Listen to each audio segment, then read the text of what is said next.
This year is probably going to be one of the most important years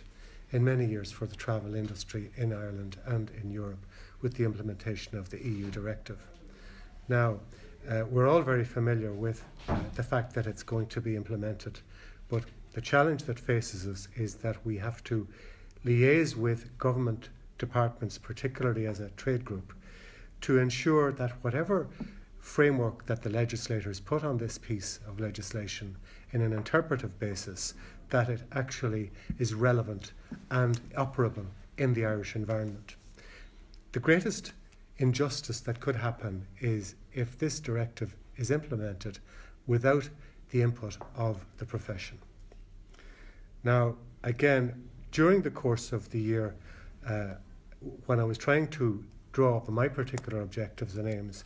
I felt that as a trade group, we tended to narrow our focus quite considerably, whereas in reality, we are an amalgam of many small and medium enterprises that have the same concerns and problems as any other medium and small enterprise in the economy. Given the level of people that we employ, over 2,500 in 140 outlets throughout the country, our contribution to the economy should not be underestimated.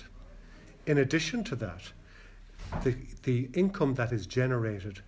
through the multiplier effect can be quantified, and it runs certainly into the tens of millions